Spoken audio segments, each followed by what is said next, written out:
साजनपुर गांव के जंगल में पिंकी नाम की एक चिड़िया अपनी माँ शोभा और पिता पप्पू के साथ रहती थी। वो पैदाइशी तोतली थी।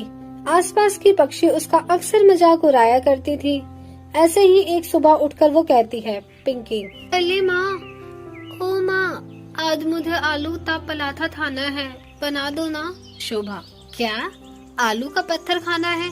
अरे बेटा, ये कौन सा खाना खाना चाहती हो? तेरा दांत टूट जाएगा। पिंकी, अरे मम्मी, पत्थर नहीं पराठा। आलू दो दोल दोल बनते हैं ना, आप पापा तो ठंडे को बनाकर लेती हो। आलू का पराठा। शोभा, मुझे तो आपकी तोतली बेटी की बात ही समझ नहीं आती। पता नहीं कब तुतलाना बंद करेगी ये। अरे ओ भाग्यवान, वो पत्थर नहीं पराठा बोल रही है। तुम जो मुझे संडे को बनाकर देती हो ना, कैसी माँ हो अपने बच्चे की बात नहीं समझ पाती। शोभा, तुम्हें समझ आती है ना, काफी है। पप्पू, हाँ हाँ, वैसे भी बच्ची को तो मैं ही समझता हूँ, तुम्हें उसकी कोई बात समझ आती है? पिंकी, अरे मम्मी पापा ले लो मत, अब ता हो सता है मेला, मैं तो छोटी थी तब से तोतली हूँ। शोभा, हाँ हाँ, चल अपनी माँ को मत सिखा। तभी पिंकी उड़कर अपनी दोस्त के पास जाती है। पिंकी, हाय शिवानी, कैसी है तू?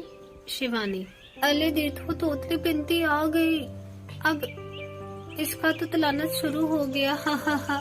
नेमो, अरे हाँ शिवानी, तू बिल्कुल सही बोली। यार तुम दोनों मेरा मजाक मत उड़ाओ, तुम तो मेरे दोस्त हो ना। फिर नेमो, तेरी जैसी तोतली दोस्त हमारे पास और कोई नहीं है ना, इसलिए हम तेरा मजाक उड़ा रहे हैं। हा हा हा। शिवानी, अबे यार, मुझे तो एक बात समझ नहीं आती, इंसानों के बच्चे तोतले हैं तो वो हमारा पानी पीकर उतलाना ठीक कर देते हैं, पर इस तोतली चिड़िया का तुतलाना कैसे ठीक करे? कौन से जानवर या पक्षी का झूठा पानी पिलाकर ठीक करे? नीमो, अबे ये हमेशा से ही ऐसी रहेगी, इसकी शादी भी होगी ना तब भी।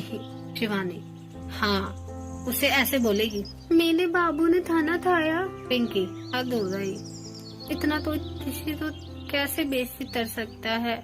मिस्टेक, हम बादलों तेलियाओं ने दी है। शिवानी, अच्छा, तो क्या आरती उतारे तेरी? तो चल निकल यहाँ से, निकल। आई बड़ी। पिंकी, हाँ हाँ, ठीक है, मैं डाल रही हूँ यहाँ से। अरे यार, ये तो हो गया, पेड़ की दाल तो टूट गई, इनते टूट लग जाएगी। अरे शिवानी शिवानी, सुनो ना, पेड़ गिरने वाला है। शिवानी, ओहो, पता नहीं तोतली क्या बोल रही है। पिंकी, अरे ओ निम्मी, तू तो हद्दा, चल आले हतो, लगता है अब मुझे ही तो तलना पड़ेगा। ये बोलकर तोतली पिंकी उस दोनों को धक्का मारकर गिरा देती है और खुद से भारी टहनी के नीचे आ दबती है, जिसके बाद वो बेहोश हो जाती है और दोनों कहती है, शिवानी, ये क्या हो गया? हमसे पिंकी ने हमारी जान बचाने के लिए अपनी जान जोखिम में डाल दी। इतनी देर से वो हमें हटो हटो बोल रही थी। अरे यार, इस वक्त ये सब बोलने का समय नहीं है, उसे बचाना होगा, जल्दी जल्दी पक्षियों को बुलाओ। कुहू कुहू कुहू कुहू। तभी निम्मू की कुहू कुहू की आवाज सुनकर तोता और मैना आते हैं और सब अपनी चोंच और पंख से उस डाली को हटाते हैं और पिंकी की जान बचाते हैं। कुछ देर बाद जब पिंकी को होश आता है तो डॉक्टर उसे चेक कर कर कहते हैं, डॉक्टर, फिक्र ना करो, अब कोई डरने वाली बात नहीं है, बिल्कुल ठीक है पिंकी। अरे ये मैं कहाँ आ गई? मम्मी पापा कहाँ हो? ये रहे बेटा हम। शोभा, क्या बोला तूने? एक बार फिर से कहियो। पिंकी, अरे माँ, मुझे भूख लग रही है और मेरी दोनों दोस्त ठीक तो है ना? वो पेड़ के नीचे आने वाली थी। शोभा, अपनी सुना, हमारी तोतली पिंकी बोलने लग गई, देखना वो बिल्कुल तोतली नहीं रही है, अब एकदम साफ बोल रही है। पप्पू, अरे हाँ, तेरी बेटी ठीक हो गई। शिवानी, बरगद के पेड़ पर मयूरी चिड़िया अपनी सौतेली माँ शोभा और सौतेली बहन टप्पू के साथ रहती थी। उसकी माँ के जाने पर उसके पिता ने दूसरी शादी कर ली थी, पर कुछ समय बाद वो भी चल बसे। वहीं उसकी दूसरी माँ उसे बिल्कुल खुश नहीं रखती थी, इसीलिए वो उसके साथ हमेशा नाइंसाफी करके उसे नौकरानी बनाकर रखती थी। ऐसे ही सुबह के समय शोभा उठकर कहती है, शोभा, अरे ओ निकम्मी, कब तक घोड़े बेचकर सोती रहेगी? चल उठकर घर का काम कर। कौन करेगा? तेरी माँ? वो तो है नहीं और मैं तो करने से रही। मयूरी, अभी करती हूँ माँ।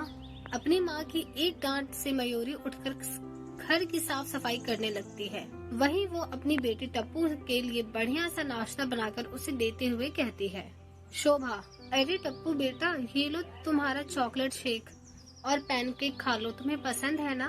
टप्पू, ओहो माँ, आप तो सबसे बेस्ट मॉम हो।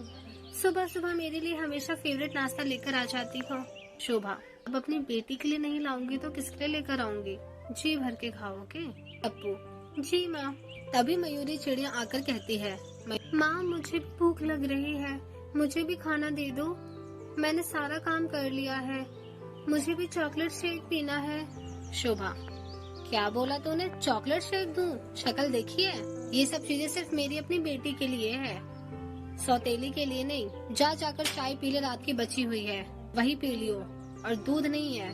मयूरी, पर माँ वो चाय तो खराब हो गई होगी अब तक। शोभा, ज्यादा बकवास करने की जरूरत नहीं है, समझी? कपड़े पड़े हैं, उन्हें भी धोना है, जाके धो दे। मयूरी, जी माँ, मैं कपड़े धो देती हूँ। ये सुनकर मयूरी चिड़िया रोते हुए कपड़े धोने चली जाती है।